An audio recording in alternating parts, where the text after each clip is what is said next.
మీ దేశానికి స్వతంత్రం ఎప్పుడు వచ్చిందని మన వారిని ప్రశ్నిస్తే ఆగస్టు 15 అని టక్కుని చెప్పేస్తారు.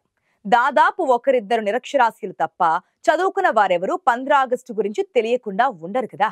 కానీ అగ్రరాజ్యం అమెరికాలో మాత్రం అలా కాదు. ముగ్గురు అమెరికన్లలో ఏ ఇద్దరికి అసలు ఇండిపెండెన్స్ గురించిన అసలైన అర్థం కూడా తెలియదు. ఇది సర్వేల ద్వారా తెలిసిన విషయం. వారంతా అమెరికాలో జన్మించిన వారు, అక్కడే పెరిగిన వారే అయి ఉండేలా ఒక 1000 మందిని ఎంచుకొని ఈ సర్వే జరిపారు.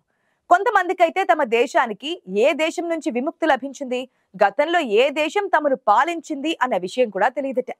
ఇది కాస్త పక్కన పెడితే అమెరికాకు బ్రిటన్ నుంచి స్వాతంత్రం లభించి ఈ 2025 సంవత్సరం జూలై 4వ తేదీ నాటికి 249 సంవత్సరాలు పూర్తయ్యాయి. బహుశా అందుకే వారు మర్చిపోయారేమో అని అనుకోవచ్చు.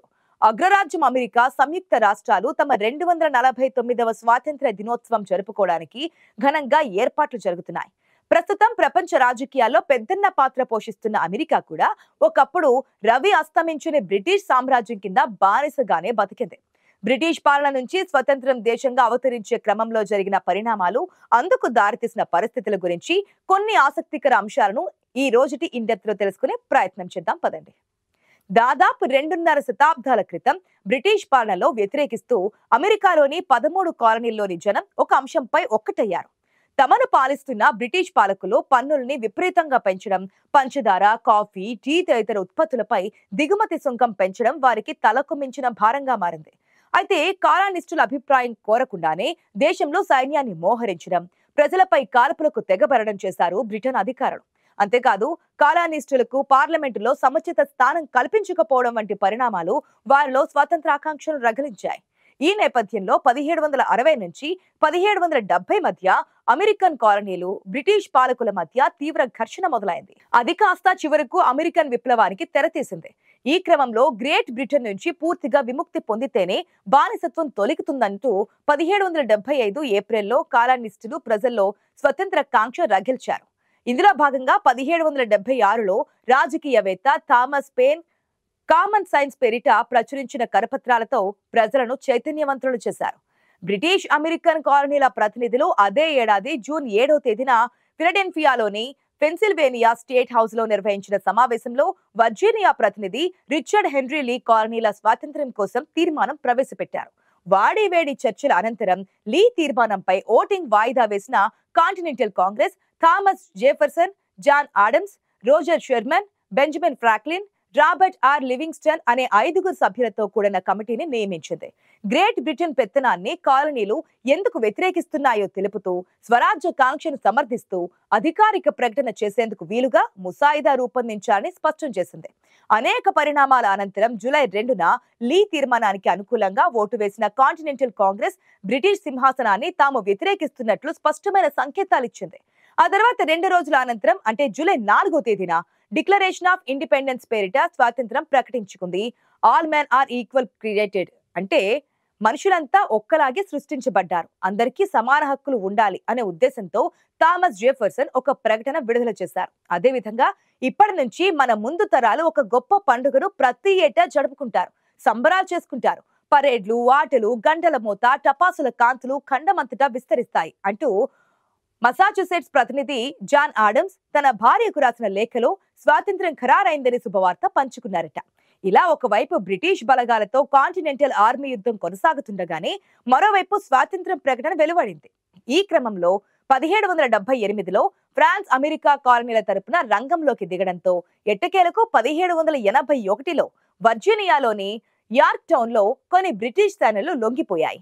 అయితే 1783 ముగిసే నాటికి కూడా ఈ యుద్ధం ముగిసిపోలేదు. అనేక యుద్ధాలు, పరిణామాల అనంతరం చివరకు 1941లో జూలై 4వ తేదీన అమెరికా కాంగ్రెస్ ఫెడరల్ హాలిడేగా ప్రకటించింది.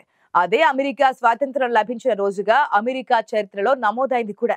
నిజానికి అమెరికా జూలై 4న 1776న స్వాతంత్రం పొందినప్పటికీ కూడా ఈ ప్రక్రియ జరగడానికి 2 రోజుల క్రితం అనగా జూలై 2, 1776న కాంటినెంటల్ కాంగ్రెస్ స్వాతంత్రాన్ని ప్రకటించుకునేందుకు ఓటింగ్ నిర్వహించింది. ఆ రోజున దాదాపుగా 12 అమెరికా కాలనీలు అధికారికంగా బ్రిటిష్ పాలన నుంచి విడిపోవాలని దృఢంగా నిర్ణయించుకున్నాయి. అమెరికన్ కాలనీలను స్వేచ్ఛా రాష్ట్రాలుగా ప్రకటించిన వారిలో థామస్ జెఫర్సన్ ఒకరు.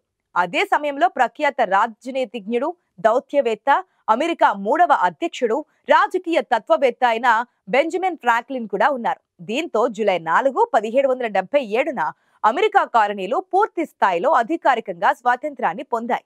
ఇక ఆ రోజు సుమారుగా 13 గన్ షాట్ల గౌరవ వందనం నిర్వహించి బాణాసంచా కాల్చారు.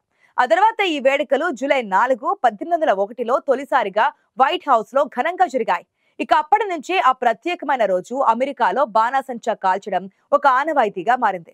George Washington, John Adams, Thomas Jefferson, James Madison, James Monroe, John Quincy Adams, Andrew Johnson, Martin Van Buren, William Henry Harrison, John Tyler అనే కమ్యూనిస్టుల నేతలు అమెరికా స్వాతంత్ర పోరాట యోధుల్లో ముఖ్యులుగా చరిత్రలోకి చేరారు. జార్జ్ వాషింగ్టన్ 1789 నుంచి 97 వరకు అమెరికా ప్రథమ అధ్యక్షుడిగా సేవలందించారు. ఇక ఈ 249 ఏళ్ల దేశ చరిత్రలో అమెరికా ఉపాధ్యక్ష పదవి చేపట్టిన తొలి మహిళగా భారత సంతతికి చెందిన కమలా హారిస్ ఎన్నికవడం రికార్డుల్లోకి ఎక్కింది. అంతేకాదు ఆమె ఎన్నిక ద్వారా మన దేశానికి దక్కిన ఒక ప్రత్యేక గౌరవంగా భావించవచ్చు. అయితే ఆమె ఎంత భారత సంతతికి చెందిన వ్యక్తి అయినా భారతదేశానికి ఒరిగిందేమీ లేదు. ఆమె తన పదవీ కాలంలో ఒక్కసారైనా ఇండియాకు పర్యటించలేదు. కొత్తగా ఏ ఫేవరు చేసినా పాపాన పోలేదు. పైగా మన దేశానికి పన్నుపోటుగా మారిన పాకిస్తాన్ కు మద్దతుగానే ఆమె మాటలు ఉండేవి. మన దేశంలో ఇండిపెండెన్స్ డే సందర్భంగా ఒకరినొకరు హ్యాపీ ఇండిపెండెన్స్ డే అని చెప్పుకుంటూ ఉంటాం. అలాంటి మెసేజ్లే పంచుకుంటూ ఉంటాం. కానీ అమెరికాలో అలా కాదు. 2.5 శతాబ్దాల క్రితం నాటి స్వాతంత్ర దినోత్సవం కాబట్టి అక్కడ యువతరానికి దీని గురించి పెద్దగా తెలియదు. అందుకే ఆ రోజును కేవలం ఒక సెలవు దినంగానే చూస్తారు తప్ప స్వాతంత్ర్యం గురించిన భావోద్వేగాలు ఉండవు. గవర్నమెంట్ హాలిడే కాబట్టి ఏదో రకంగా ఎంజాయ్ చేయాలని చూస్తారు. అక్కడి వారు ఈ రోజును కేవలం 4th జూలై అని మాత్రమే తమ సందేశాలలో మెన్షన్ చేస్తూ ఉంటారు. సాధారణంగా అన్ని దేశాలలో జరిగినట్టే ఆ రోజు కవాతుల ప్రదర్శన, బాణాసంచా కాల్పులు, కార్నివాళ్లు తదితరాలతో అమెరికన్లు పండుగ చేసుకుంటూ ఉంటారు. రాజకీయ ప్రసంగాలు ఈ వేడుకలో హైలైట్ గా నిలుస్తాయి. నేతలు తమ ప్రసంగాలలో అమెరికా రాజకీయాలు, భవిష్యత్తులో జరగాల్సిన మార్పుల గురించి చర్చించుకుంటారు. కొత్త నేతలు ప్రస్తావనలు కూడా చేసే అవకాశం ఉంటుంది. నిజానికి గత సంవత్సరం అమెరికా ఎన్నికలు జరిగి డొనాల్డ్ ట్రంప్ 47వ అధ్యక్షుడిగా ఎంపికయ్యారు. వచ్చి రాగానే దేశంలో పేరుకుపోయిన బూజు దులిపే పనుల్లో బిజీగా ఉన్నారు. అంతేకాదు మేక్ అమెరికా గ్రేట్ అగైన్ అనే నినాదంతో జనాన్ని ఉత్సాహపరుస్తున్నారు. ప్రపంచంలో జరుగుతున్న యుద్ధాలను ఆపే పనిని భుజాన వేసుకున్నారు. జూలై 4వ రోజు అమెరికన్లు తమ జాతీయ పతాకం రంగుకి అనుగుణంగా నీలం, ఎరుపు, తెలుపు వంటి కలర్ఫుల్ రంగుల దుస్తులను ధరిస్తారు. నిజానికి అమెరికాలో ప్రతిదీ సెలబ్రేట్ చేసుకునేందుకు ఇష్టపడుతూ ఉంటారు.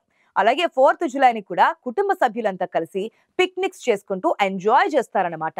ఆ సందర్భంగా వారికి ఎంత ఇష్టమైన బార్బిక్యూలు, గ్రిల్ హాట్ డాగ్స్, హంబర్గర్స్ లాంటి మాంసాహార, శాకాహారం వంటివి తీసుకుంటూ ఉంటారు. నేషనల్ పార్కులు, ఇతర పర్యాటక స్థలాలు సందడిగా ఉంటాయి. పర్వత ప్రాంతాలు, బీచ్లు లాంటివి సాధారణంగానే బిజీగా ఉంటాయి. అయితే ఎక్కువ మంది వాషింగ్టన్ డీసీ వెళ్ళడానికి ఇష్టపడుతూ ఉంటారు. ఎందుకంటే అది వారికి రాజధాని నగరం. ప్రభుత్వం దేశవ్యాప్తంగా పలు కార్యక్రమాలు నిర్వహిస్తూ ప్రజలను మోటివేట్ చేస్తోంది. దేశభక్తి పెంపొందించేసే కార్యక్రమాలు కూడా ఎక్కువగా జరుగుతూ ఉంటాయి.